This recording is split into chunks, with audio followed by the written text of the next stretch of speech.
En mathématiques, nous allons travailler sur quelque chose de nouveau cette semaine, toujours sur nos nombres.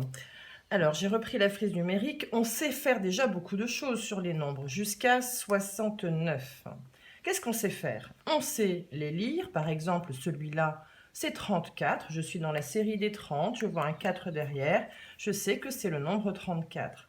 Je sais également les écrire. Si on me dit « écris 57 », 57, je suis dans la série des 50, j'écris un 5 devant, j'entends 7 et j'écris un 7 derrière. On sait également les décomposer. Par exemple, toujours pour 57, je sais que j'ai 5 dizaines et 7 unités. Donc, je sais par exemple le décomposer en dizaines. Donc, ça me fera 5 paquets de 10 et 7 en plus. Ou je peux également décomposer en disant que c'est 50 plus 7. Bref, nous savons faire plein de choses sur les nombres. Cette semaine, nous allons apprendre quelque chose de nouveau. Nous allons apprendre à les écrire et lire en lettres. Parce que quand je dis 35, en fait, je prononce deux mots. Je prononce 30 et 5. Donc ces mots existent. Et c'est là-dessus que nous allons travailler. Alors,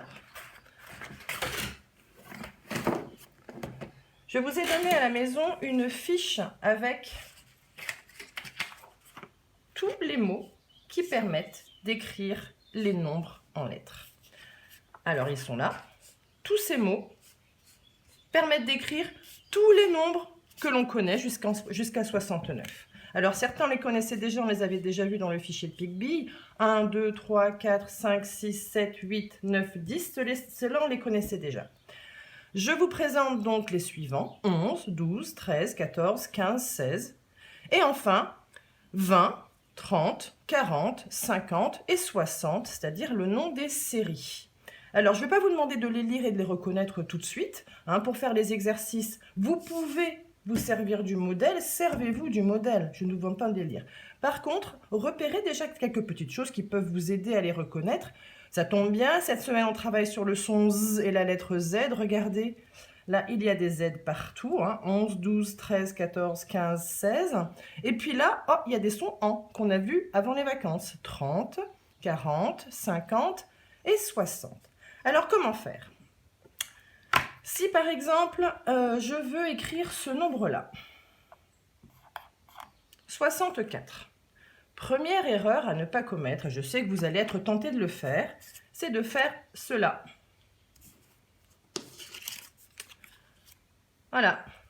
Vous voyez un 6, vous prenez l'étiquette 6. Vous voyez un 4, vous prenez l'étiquette 4 et vous écrivez 6, 4. Et non, quand on écrit les nombres en lettres, il faut bien utiliser ce qu'on entend.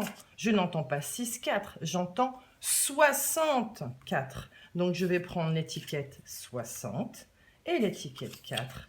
Et donc là, j'ai bien écrit 64.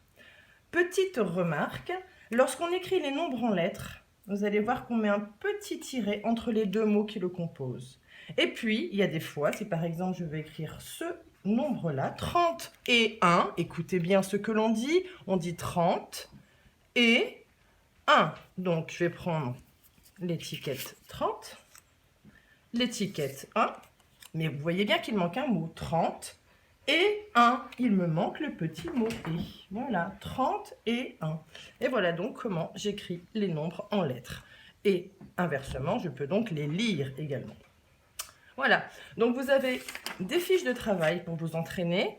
Vous voyez, soit je vous demande de lire les mots et puis d'écrire les nombres en chiffres. Donc là, aidez-vous de votre feuille. Soit l'inverse, vous avez des nombres écrits en chiffres et il faut les écrire en lettres, toujours en vous aidant du modèle. Et vous avez également des exercices à faire sur le fichier de PicBee. Voilà, c'est votre travail de la semaine. À bientôt!